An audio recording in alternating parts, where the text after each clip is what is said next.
Bonjour, Monsieur Bonjour Bernard. Vous allez bonjour. bien? Meilleurs vœux Ça va, de oui, vive voix. moi aussi, meilleurs vœux et de santé et plein de bonnes choses et un peu de sérénité un peu partout parce que ça devient quand même un peu compliqué, quoi. C'est C'est moi pas que que ça, plaisir. c'est pas que ça devienne, c'est que c'est très compliqué. Exactement, tout à fait. Alors, je tiens à m'excuser parce que mardi dernier, ben, j'avais un rendez-vous et là où j'ai essayé de me connecter à 9 h, mais là où j'étais, il n'y avait pas de réseau. Fin fond derrière le Ventoux, dans la campagne là-bas, ça marchait pas. Donc, Bon, c'est pas grave. On a assuré avec Madame Bras. Vous je sais, inquiétez pas. je sais, oh, mais je vous fais confiance à vous, je vous connais peu, mais Mireille, l'inconvénient de me connaître depuis plus de 20 ans, de me supporter, donc je sais qu'il n'y a pas de souci avec Mireille. Et je sais que là, j'ai commencé à regarder, mais j'ai pas eu le temps. Elle a mis un accès le webinaire de la semaine dernière. Donc, ce qui fait qu'on va pouvoir les ressortir au fur et à mesure. Et quand quelqu'un va poser la question, renvoyer sur ce travaux-là. Voilà. Ben, ce que je disais à Madame Brun, enfin, je lui ai écrit en fin de semaine, c'est qu'il y a déjà deux agriculteurs qui nous ont contactés pour regarder leur projet avec eux. D'accord, parfait. Écoutez, merci de cette proposition. C'est nous qui vous remercions. Il faut qu'on arrive à mettre les choses en route. Alors, c'est vrai qu'on est dans un contexte de crise politique et économique et de tension majeure sur le monde agricole. Et en plus, avec les élections en Chambre d'agriculture, qui fait que, bon, il y a un certain nombre de responsables qui retrouveront des responsabilités, puisque moi, c'est terminé. Peut-être sur un strapontin au fond de la salle, collège des retraités. Mais il y en a certains qui sont en train de battre la campagne. Je vais y aller aussi, j'y suis aussi, mais bon, moins que. Et je tenais quand même ce matin à être avec vous. Et normalement, mardi prochain aussi. Mardi prochain, je serai sur Paris, mais je me débrouillerai de me caler. Quoi, là. D'accord. Mardi prochain, je crois, c'est de mémoire, c'est les contrats énergie. Donc, effectivement, ouais. Je pense qu'il y aura peut-être un petit peu plus de participants. D'accord, ok.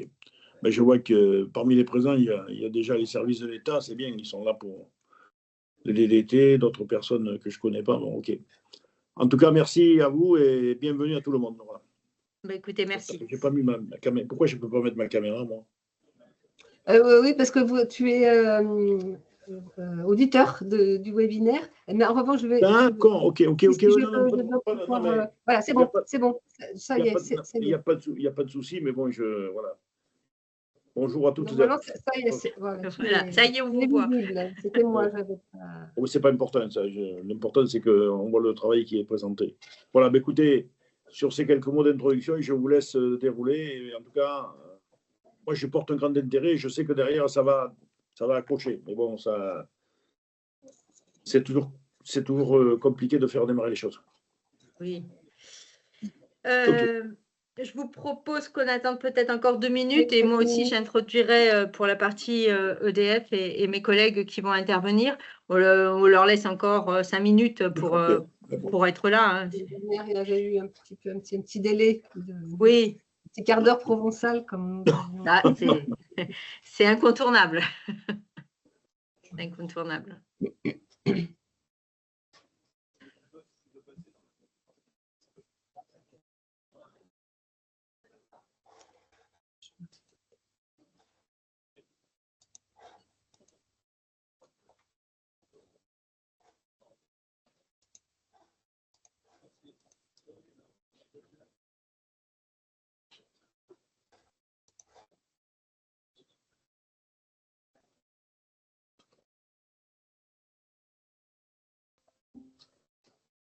Ah,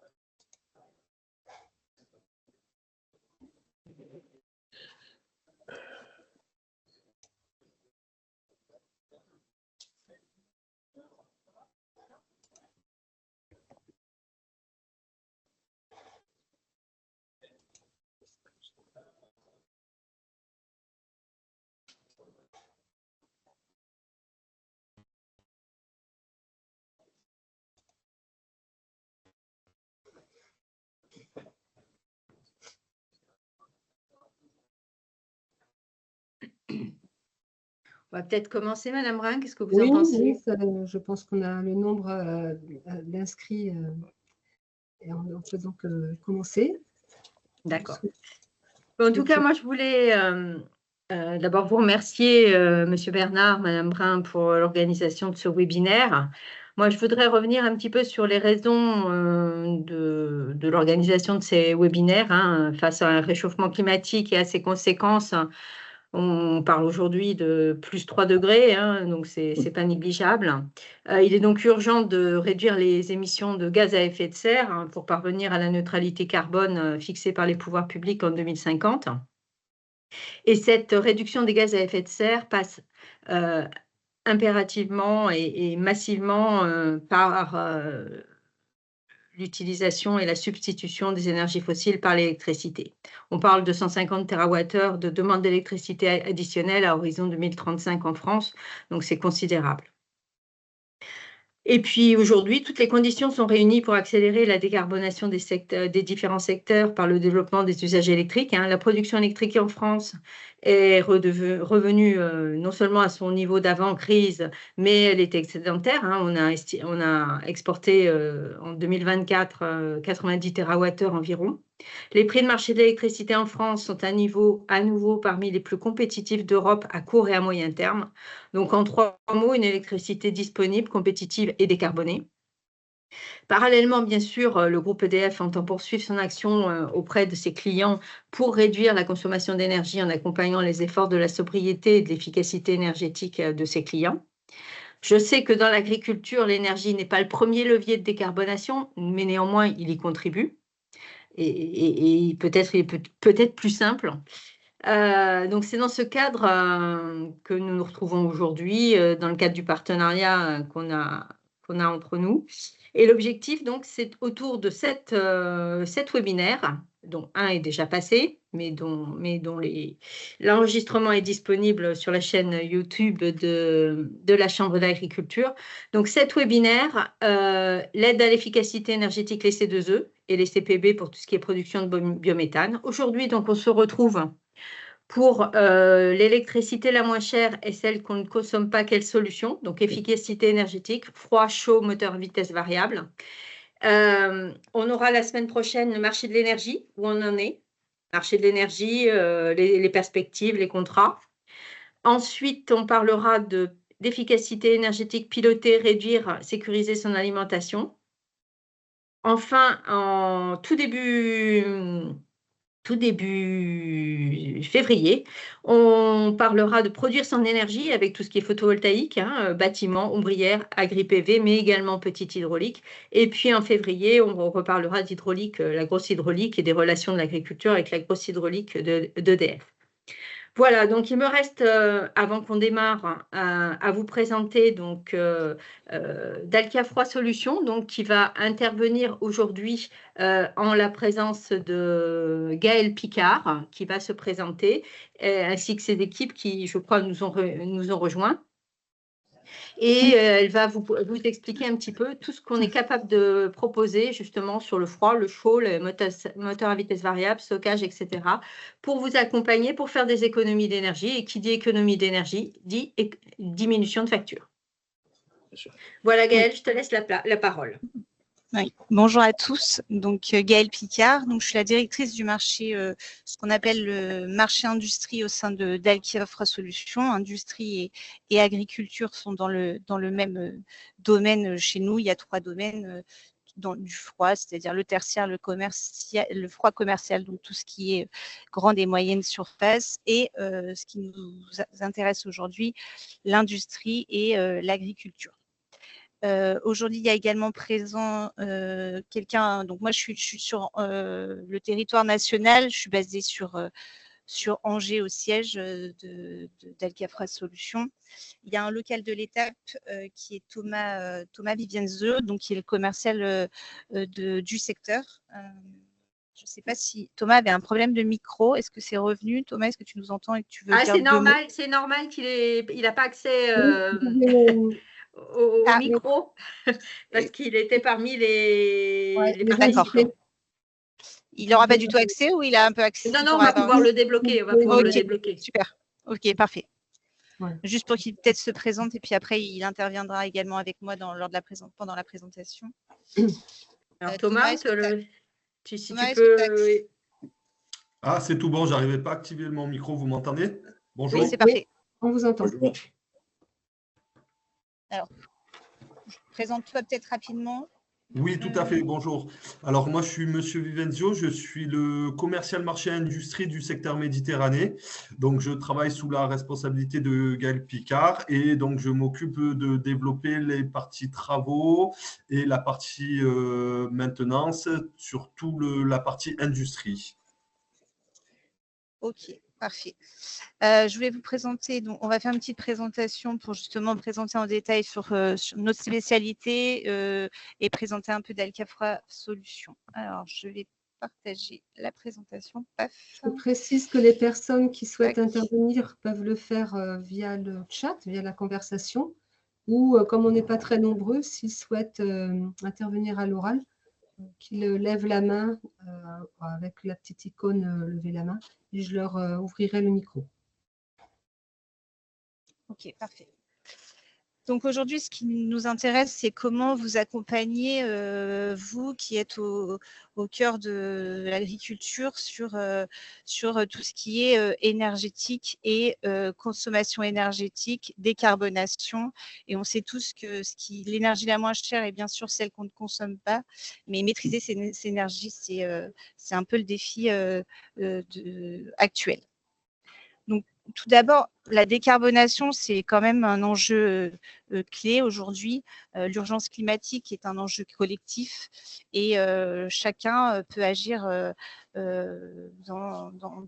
comme il le peut pour réduire son empreinte, l'empreinte de ses activités. Et l'objectif, c'est nous de vous accompagner dans cette transition énergétique. La décarbonation, elle s'accompagne évidemment par des économies d'énergie.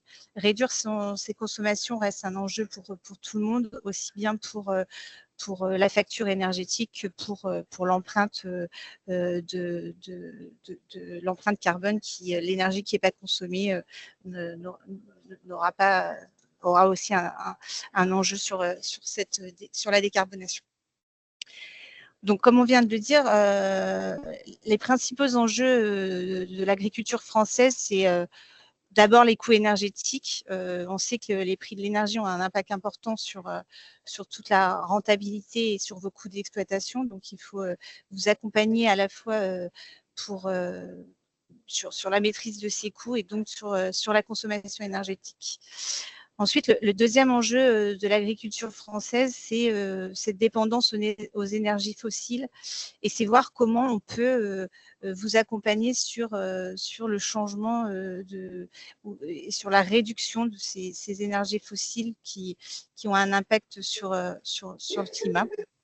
Et puis, le troisième enjeu reste aussi les émissions de gaz à effet de serre où il y a un gros impact environnemental et qui reste votre préoccupation. Donc, impact environnemental aussi bien sur toute votre chaîne de valeur, aussi bien énergétique que tout ce qui est lié à votre production derrière. Donc, comment nous, on peut vous accompagner sur ce défi-là et sur cette décarbonation? En fait, nous, on agit essentiellement sur les utilités froid et chaud. Donc, on sait qu'en fait, dès que vous avez besoin de froid, donc tout ce qui est stockage, production de froid, derrière, il va y avoir une quantité de chaud disponible. L'idée, c'est de valoriser au maximum cette chaleur fatale via de la récupération de chaleur sur les groupes froids. Et selon les régimes de température que vous avez besoin, on peut également valoriser la chaleur, mais aussi mettre en place des pompes à chaleur moyenne ou haute température selon le régime dont vous avez besoin derrière. La mise en place de ces pompes à chaleur va permettre de l'électrification des besoins, c'est-à-dire donc remplacer éventuellement les énergies fossiles que vous utilisez par des usages électriques. Ces usages électriques qu'on va mettre en place vont nécessiter la maîtrise de la consommation énergétique. Dès qu'on électrifie le besoin, la consommation peut s'envoler. Donc, l'idée, c'est de mettre en place des offres de performance énergétique. Les offres de performance énergétique permettent de piloter vos installations à distance et intervenir dès que nécessaire pour qu'il n'y ait pas de dérive de la consommation énergétique. Donc, c'est des choses qu'on propose pour accompagner nos clients. Une fois qu'on maîtrise la consommation énergétique via des offres de performance, on peut réduire, on peut également aller plus loin dans la réduction de l'empreinte carbone et donc aller jusqu'à la compensation de l'empreinte carbone résiduelle via planter des arbres au besoin si on a des ambitions de réduction d'empreinte carbone forte. Et donc là, on atteindra une décarbonation souhaitée. Voilà. Donc ça, c'est le cycle vertueux de comment les défis énergétiques et la décarbonation peuvent être mis en place pour vous accompagner sur vos sujets. Rapidement, pour qu'on refasse un petit focus sur qui on est d'Alkia Fra Solutions. Donc, d'Alkia Fra Solutions, on fait partie du groupe EDF. On est une filiale de spécialité de notre maison mère qui est Dalkia.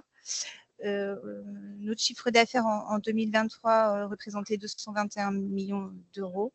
On est 1500 collaborateurs répartis sur l'ensemble du territoire et on a plus de 70 agences de proximité en France.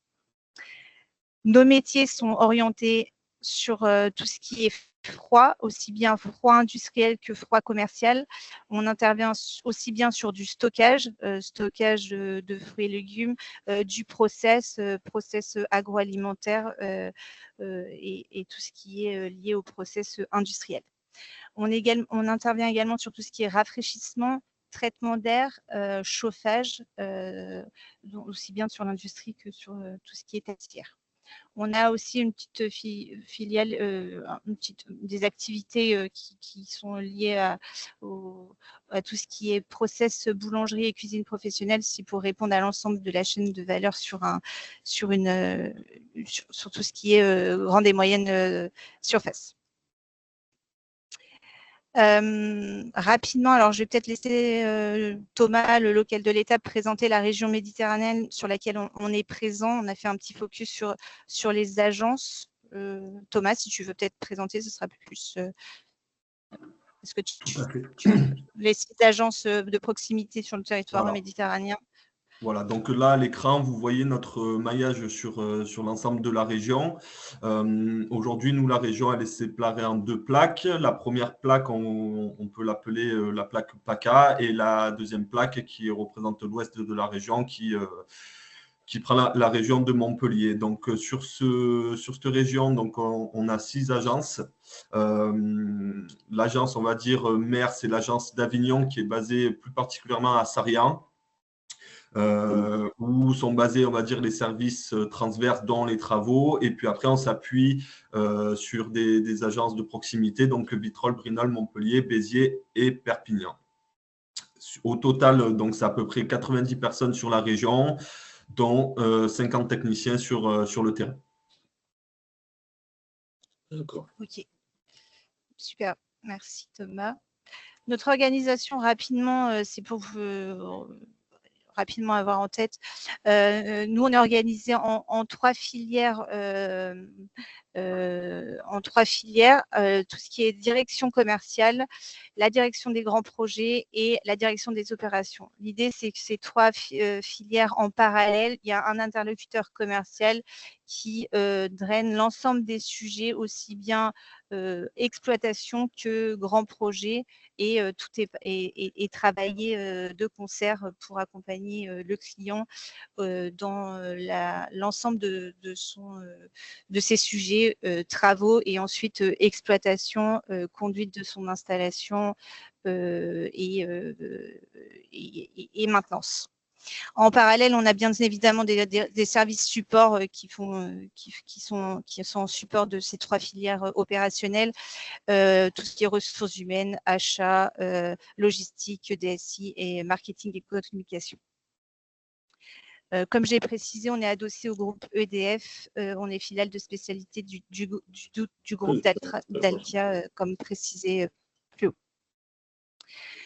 Alors, notre savoir-faire pour le monde agricole, donc nous, on maîtrise le processus complet sur tout ce qui est conception, maintenance et en passant par le montage et la mise en service d'équipements pour répondre aux besoins sur votre activité et afin de garantir la fiabilité de votre installation. Nous, notre expertise, elle est essentiellement sur tout ce qui est chambre de stockage, chambre de culture, mise en place des productions frigorifiques selon des gammes de puissance variables, selon les fluides possibles. Enfin, on préconise bien évidemment tout ce qui est fluide vert au vu de tout ce qui est réglementaire aujourd'hui. On est soumis à la F-Gaz 3 qui vient de sortir, donc fluide vert. CO2, R290, selon les puissances, on peut aller vers de l'ammoniac, c'est des solutions qu'on maîtrise également, mais qui sont adaptées à des puissances notables. On maîtrise également tout ce qui est climatisation, hydrocooling. On peut vous accompagner sur les laboratoires pour les transformations avec des températures dirigées et qui doivent être contrôlées. Comme j'ai dit avant, bien évidemment, quand on a du froid, c'est valoriser la récupération de chaleur fatale pour l'utiliser selon les besoins de chaud qu'on peut avoir sur une installation. Donc, c'est faire une installation performante et où tout ce qui peut être valorisé est valorisable. On peut également vous accompagner sur tout ce qui est audit énergétique. Donc, quand vous avez un besoin, on a nos experts qui peuvent se déplacer, faire des audits aussi bien énergétiques que des audits, des conseils pour voir quelle solution sera la plus adaptée. L'ensemble des installations est bien évidemment piloté et supervisé pour que vous ayez du reporting et l'ensemble des données disponibles pour avoir aussi bien du REX que de maîtriser votre exploitation aujourd'hui et demain selon vos besoins. Donc ça, c'est l'expertise qu'on peut proposer sur vos métiers, sur les travaux, l'exploitation, la conduite et valorisation des énergies, maîtrise des énergies jusqu'à la décarbonation.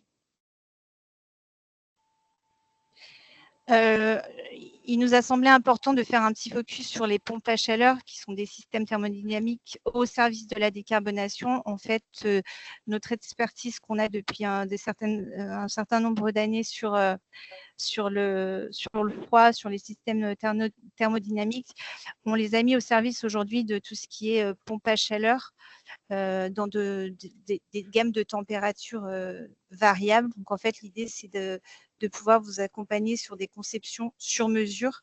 Les plages de température des pompes à chaleur sont aujourd'hui très variables. On peut aller d'une pompe à chaleur entre 30, 40 jusqu'à 145 degrés. Aujourd'hui, on a développé des pompes à chaleur très haute température. Donc, aujourd'hui, l'agriculture a peut-être pas besoin de sources de chaud aussi importantes, mais l'idée, c'est que c'est faisable.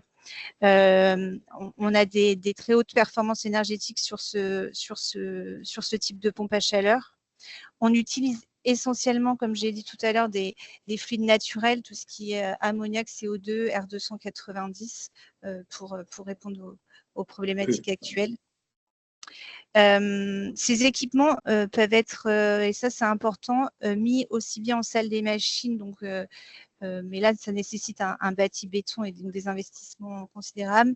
Mais on peut les mettre en conteneurs, ce qu'on appelle plug and play. On a des conteneurs qu'on réhabilite réhabilite des conteneurs maritimes où on met l'ensemble, soit la production de froid et chaud, et donc ça permet de réduire le coût et d'être flexible et de pouvoir aussi répondre aux problématiques d'encombrement et de place.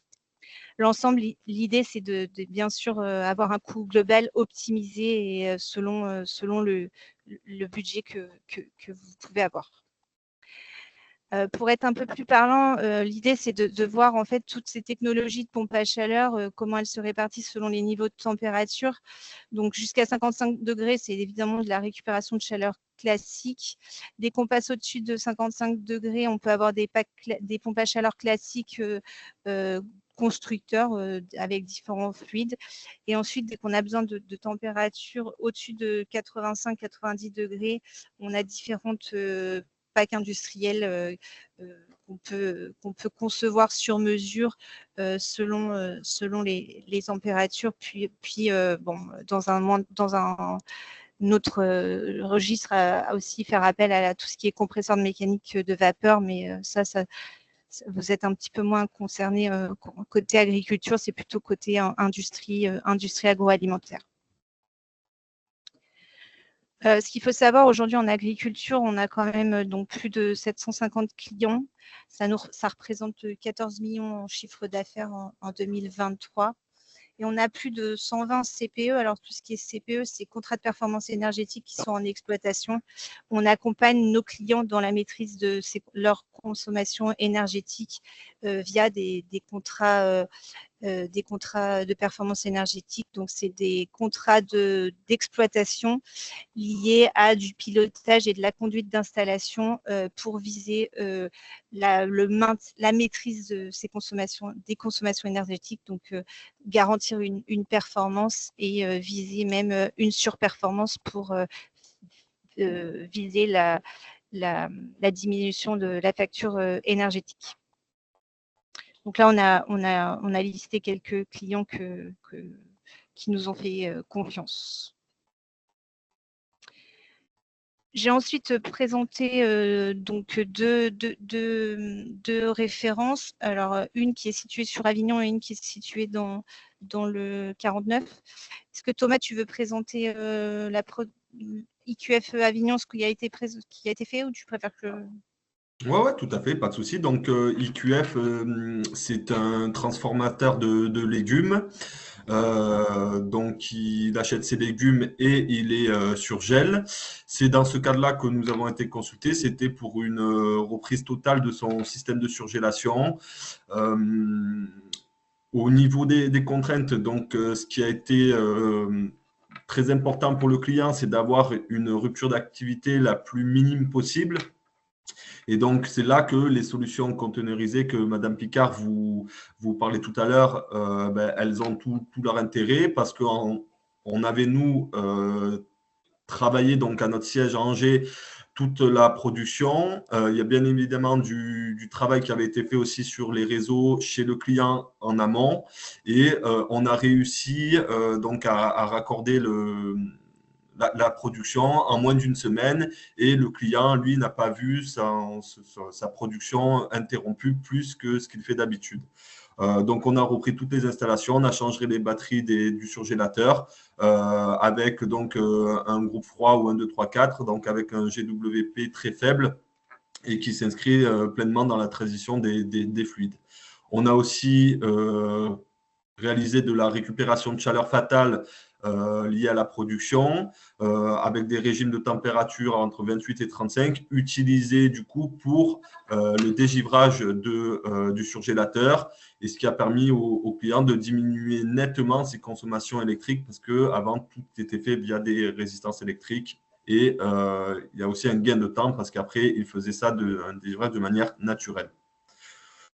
Voilà, et puis après, on a repris bien évidemment toute la supervision et tous les systèmes de gestion du froid. Vous avez gagné combien en termes de consommation et donc, à peu près 40%. Ah oui, c'est non négligeable, donc 40% sur la facture énergétique également.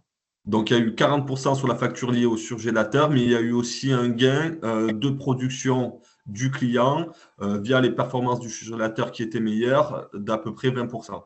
Donc, le client, lui, il a gagné sur ses consommations énergétiques, mais aussi sur son process industriel. D'accord. Merci pour ces précisions. Un autre exemple qui se situe donc dans le 49, à côté de notre siège. Alors là, c'était sur un Enrich Genetics, ils font tout ce qui est élevage de poulets. En fait, le client avait besoin de froid et de chaud. Donc et le chaud était actuellement fait avec du gaz.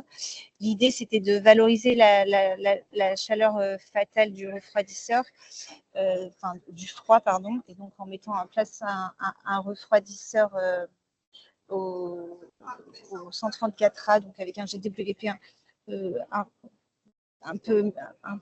pas trop élevé. Bon, l'installation a quelques années maintenant, elle a 4-5 ans. Le fluide n'est pas complètement vert. L'idée, c'est de montrer la valorisation de la récupération de chaleur. En fait, ils avaient un besoin de froid et de chaud en même temps. Donc, en fait, c'est ce qu'on appelle une thermofrigo-pompe. On produit de froid et on rejette le chaud au niveau des éclosoirs et des incubateurs. Donc, ceci a permis de décarboner le site. On a pu mettre en place tout ce qui est variateur de vitesse sur les pompes pour gérer la gestion gérer les économies d'énergie. On a également piloté tout ce qui est froid et chaudière qui est arrivé en appoint en cas de secours. Et voilà. Donc, on était sur une puissance de 470 kW. On avait deux circuits en parallèle de compresseurs et de condenseurs. Et Gaël, juste pour compléter, ensuite deux références aussi locales sur lesquelles nous sommes en train de travailler. Donc aujourd'hui, là, on travaille sur le domaine de la Citadelle, donc pas loin de Apt, où on refait l'ensemble des installations froid et chaud, avec la mise en place de groupes froids, de pompes à chaleur, pour gérer le froid et le chaud en fonction du besoin des cuves et du process de vinification. Et on a aussi travaillé sur ce domaine, sur toute la partie CVC, donc avec la réhabilitation de la salle de spectacle, des bureaux. Et pour terminer aussi, une dernière référence, donc on travaille avec un semencier près d'Avignon où là, on est en train d'étudier un projet de décarbonation et d'effacement de ces consos gaz qu'il utilise pour le chauffage des serres. Donc, on est en phase d'étude. On va proposer là une solution technique sur le mois de mars. Ok, super. Merci Thomas. Alors, notre accompagnement énergétique, c'est comme on l'a précisé tout à l'heure, l'idée, c'est de développer tout ce qui est contrat de performance et vous accompagner de la meilleure façon pour gérer votre consommation énergétique. Et l'idée, c'est de s'engager auprès de vous sur le maintien, la conduite et l'exploitation de votre installation. Donc, l'agriculture, avec l'ensemble de ces points, l'idée, c'est de pouvoir vous accompagner sur la réduction de vos consommations via la meilleure installation qu'on peut vous proposer lors de nos différents échanges. Valoriser tout ce qui est chaleur fatale et électricité, les procédés pour décarboner. Et vous accompagner vers l'efficacité énergétique et la réduction et la maîtrise de vos consommations. Voilà, je pense que vous avez quelques questions. J'espère qu'on a répondu à... Vous avez les idées plus claires sur comment on peut vous accompagner sur vos projets et surtout réduction et la maîtrise de vos consommations énergétiques. La parole est à vous, donc pour les questions. Je ne vois pas de questions sur le fil de conversation. Moi, j'avais une question par rapport à vos équipes sur le poids des clients agricoles dans votre portefeuille de clients. Est-ce que c'est important Aujourd'hui, ça représente un tiers de nos clients, en fait. Et quelles sont leurs préoccupations? Est-ce qu'il y a par rapport aux investissements? La préoccupation, c'est bien évidemment, comme on l'a dit, la consommation énergétique. Aujourd'hui, c'est vrai que la décarbonation, ça reste un enjeu collectif, mais décarbonation, ça a un coût. L'électrification, oui. Aujourd'hui, c'est plutôt maîtrise des consommations et valorisation des énergies dès que possible. Et, on parle d'électrification, c'est ce que je disais tout à l'heure, c'est bien évidemment derrière maîtriser, il faut des offres qui permettent de maîtriser cette consommation-là pour bien contrôler et que la consommation énergétique électrique ne dérive pas derrière. C'est qu'aujourd'hui, il y a un delta de coût entre le gaz et l'électricité. Donc, bien évidemment, il faut une offre performante et maîtrisée pour que derrière la décarbonation aille dans le bon sens pour les acteurs. C'est aussi bien pour le monde agricole que pour le monde industriel au sens large. Est-ce que ça nécessite un suivi sur une période particulière, une période donnée, cette maîtrise des consommations? Parce que je suppose qu'en particulier en agriculture, elle est très irrégulière. En fait, oui, on peut avoir des périodes de référence pour bien connaître le flux, le fonctionnement de l'installation. En effet, il peut y avoir des périodes où ça peut être qui peut différer selon les mois de l'année. Donc, pour avoir une période de référence et ensuite nous s'engager dessus pour conduire. Et puis, l'idée, quand on dit s'engager, c'est de se dire que c'est un contrat donnant-donnant. C'est-à-dire que nous, on s'engage sur un volume d'électricité consommée. Si on ne tient pas nos engagements, on devra notre non-engagement, la surconsommation énergétique, on devra quelque chose à notre client. Et si on surperforme derrière, l'idée c'est de surperformer, donc d'atteindre des gains complémentaires et de pouvoir viser la surperformance et donc accompagner au mieux le client final. Donc la surperformance, ça veut dire une économie d'énergie plus importante que celle exactement. Et qui avait été visée, sur lequel on s'est engagé. Je vois une question sur le fil de conversation. Quel est le plus petit système que vous avez accompagné? On a vu des exemples à plusieurs centaines de kilowatts. Voilà, sur votre présentation. Oui, tout à fait. Non, mais on pas ce genre de besoin. Donc, on accompagne sur toute gamme de puissance. Donc là, en effet, on a vu des grosses puissances, mais on peut aller de 20 à 50 kilowatts jusqu'à, en effet, des mégawatts. Ça dépend des clients. On accompagne tout type de clients sur tout ce qui est refroidisseur et valorisation du chaud. D'accord. Et l'idée, c'est d'être vraiment vertueux, d'utiliser les énergies fatales qu'il peut y avoir chez les céristes ou dans l'agroalimentaire pour pouvoir justement faire des économies d'énergie. Et on est clairement dans la décarbonation aussi, là, puisque l'idée, c'est de ne pas envoyer cette énergie aux petits oiseaux, mais de l'utiliser et donc de diminuer l'empreinte énergétique de l'entité.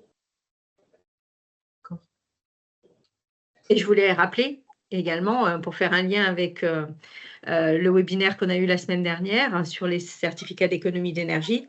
Là aussi, ce sont des systèmes qui peuvent être valorisés en termes de certificats d'économie d'énergie et permettre à l'agriculteur ou à la société agroalimentaire de pouvoir bénéficier d'une prime C2E pour financer une partie de son investissement. Oui, tout à fait. Je n'ai pas fait de focus sur les financements et sur les aides, mais en effet, il y a les fiches C2E et aussi il y a la subvention Agrimaire qui peut aider sur tout ce qui est projet de travaux. Ça, c'est une subvention de France Agrimaire, c'est ça? Oui, c'est ça, tout à fait. Avec une liste d'investissements précise? Oui.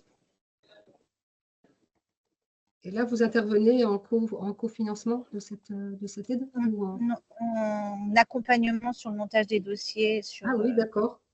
Ouais. C'est comme sur les C2E, on peut accompagner sur le montage, sur faire les... En fait, quand on est sollicité pour un projet, l'idée, c'est d'accompagner sur le projet, quelles solutions, le coût, l'exploitation, quels financements sont possibles, quelles fiches C2E peuvent être valorisées, la subvention Agrimaire, à quelle hauteur elle peut être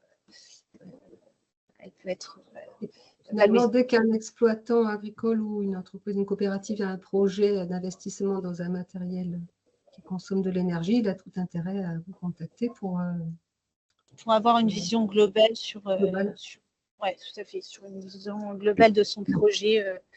Déjà, la solution, en effet, on pourra faire un chiffrage, lui donner une approche budgétaire, après sur les subventions, et je vois qu'il y a des questions sur le TRI, donc après, c'est des choses qu'on valorise entre ce qu'il y avait avant, les économies qu'il fera demain, et donc le temps de retour sur investissement. Alors, quel est je regarde la question, quel est le temps de retour sur investissement moyen que vous arrivez à atteindre, système 50 en comparaison d'un système public? Oui, il y a des échelles. En fait, j'ai envie de dire que les TRI, on le regarde de façon globale. Selon votre projet, s'il y a uniquement un sujet froid, ou derrière, est-ce qu'il y a un sujet chaud avec des économies de gaz? Quelles vont être les subventions qui vont être éligibles? Et derrière, le reste à charge et les économies, on regarde le TRI. Mais répondre comme ça, en fait, ça dépend vraiment du projet. Et donc, il y a quand même il faut regarder le projet dans sa globalité pour parler de TRI. Et enfin, tu peux donner quelques exemples par rapport aux exemples que vous avez cités? Oui, alors les exemples qu'on a cités là, c'est même des grosses puissances. Alors, j'ai plus les TRI, mais bon, sur IQF, comme disait Thomas, on a fait quand même 40% d'économie d'énergie, donc il y avait un retour sur investissement. Est-ce que tu l'as en tête, Thomas, toi, je l'ai plus exactement en tête, mais c'était moins de 5 ans.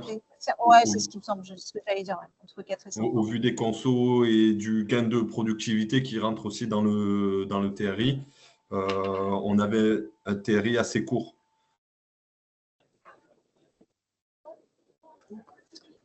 Quel type d'agriculture?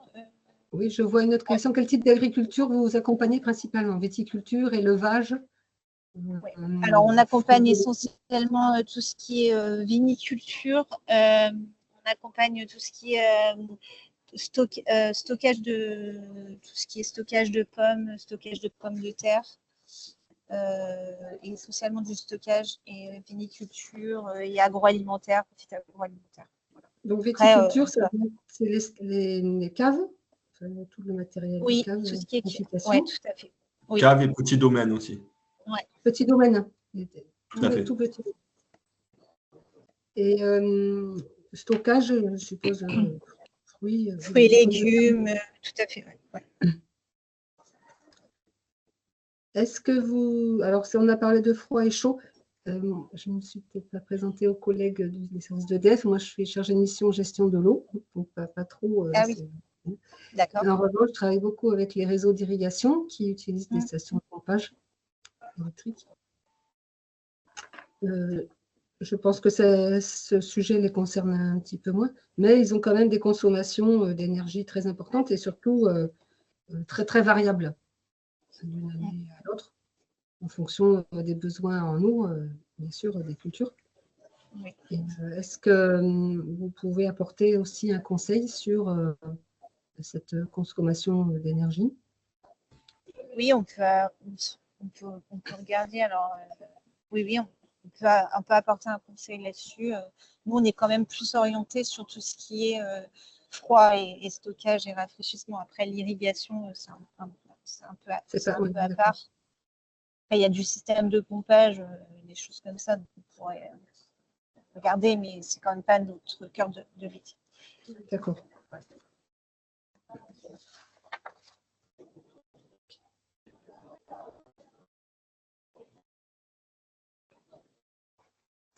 Il n'y a plus de questions. On a Je vois que la personne qui a posé les questions, c'est un collègue de la Chambre régionale Auvergne-Rhône-Alpes, donc qui doit être plus en lien avec des éleveurs, des élevages, peut-être. C'est vrai qu'en PACA, on a essentiellement dans le domaine que vous suivez, beaucoup de viticulture, beaucoup de caves, beaucoup de stockage fruits et légumes, aussi des bâtiments d'élevage. Ce sera certainement, le webinaire sera certainement diffusé aux collègues qui suivent ce type de production. Voilà. Et je pense qu'il serait intéressant d'avoir les coordonnées des collègues d'EDF ou de Dalkia Dalkia Solutions qui sont intervenus. Alors, j'ai préparé un petit message pour mettre dans le chat une fois qu'on aura clôturé, là, enfin, à la clôture, là, pour donner tout ça. Et rappeler les prochains webinaires. Parfait. Personne n'a de questions rentrées enfin, de toute façon, vous pourrez toujours nous appeler pour qu'on puisse vous répondre, mais… Oui, allô? Oui, André? Oui. Alors, je m'excuse, j'ai été un peu interrompu là, mais je sais que je vais pouvoir te retrouver. Moi, j'ai une question, Madame Tissier. Est-ce que vous pourriez me dire la consommation énergétique en France, si on devait la produire avec des panneaux photovoltaïques, combien il en faudrait par personne? Je m'explique. Ou au moins la production d'énergie renouvelable en panneaux photovoltaïques. Je m'explique. Quand on parle de l'eau, on sait qu'aujourd'hui, chaque individu boit à peu près 3 litres d'eau, en consomme 150 pour les usages domestiques, c'est-à-dire la douche, le lave-vaisselle, le lave-linge, et en mange 2500 par jour par le solide. Quand vous mangez, y compris une biscotte qui est hyper sèche, il y a de l'eau pour le produire. C'est 2500 litres. Dans le débat qu'il y a aujourd'hui par rapport aux énergies renouvelables, et en particulier sur le photovoltaïque, j'aimerais pouvoir dire, il vous faut 6 panneaux, 10 panneaux, 15 panneaux, 3 panneaux par jour pour chaque individu. On sait que la consommation d'agrégats pour les aménagements, pour l'entretien et l'aménagement qui est fait en France, c'est l'équivalent de 20 kilos par jour. Voilà, on mange tous 20 kilos d'agrégats par jour. Combien de panneaux il faudrait que chaque individu porte sur son dos pour être autonome en énergie? Si vous pouviez me convertir la consommation en panneaux, sachant qu'un panneau de 1 mètre carré, à peu près, il y a une production. On n'est pas au millimètre près, attention, hein, mais c'est pour avoir une image. Quoi. Voilà. Parce que tous ceux qui sont opposés à l'installation de panneaux photovoltaïques sur certaines infrastructures ou en agrivoltaïsme, je ne parle pas du photovoltaïque au sol, qui devra venir dans un deuxième temps, mais déjà, en termes d'avoir cette idée-là, moi, ça m'intéresse particulièrement. Alors, Monsieur Bernard, je vous remercie pour votre question. Je ne sais pas y répondre comme ça, mais je vais chercher les éléments pour vous apporter ces éléments-là. Et je pense que lors du webinaire sur les énergies renouvelables, on va essayer d'avoir cette réponse pour pouvoir justement, effectivement, apporter ce ratio de savoir combien il faut d'énergie par personne en France aujourd'hui par rapport à la consommation annuelle, en fait. Hein. Oui, d'accord. Et la ramener ensuite en nombre de panneaux ou en nombre d'éoliennes. Oui, d'accord. C'est surtout les éoliennes, c'est important, mais pour moi, c'est surtout les panneaux photovoltaïques. Voilà. D'accord, ok. Les éoliennes, ça n'apporte pas grand-chose à l'agriculture, hormis éventuellement Un loyer, oui. Par contre, l'agrivoltaïsme peut et une solution pour un certain nombre de problèmes face au changement climatique pour la protection des cultures. Oui. Voilà. Vous parlez d'agri-photovoltaïsme là. Agrivoltaïsme, tout à fait. Tout à fait. Eh bien, écoutez, je vais chercher la réponse à votre question et puis dans un prochain webinaire, peut-être le prochain, mais en tout cas celui sur les énergies renouvelables, je vous apporterai la réponse. Parfait. Merci. Et merci. Il me reste à vous remercier tous pour votre participation. Principalement, je souhaitais aussi remercier nos intervenants, Gaël Picard et puis Thomas Vivenzio. Je vous ai préparé un petit, je sais pas comment on dit, chat, pour vous remettre le planning des prochaines réunions, des prochains webinaires. Et puis, vous donner les coordonnées, les miennes et celles de Thomas si vous avez des questions, si vous avez des projets à nous soumettre. Et puis, je vous ai rappelé également celle de Laurent Coulon, qui est intervenu la semaine dernière sur les C2E.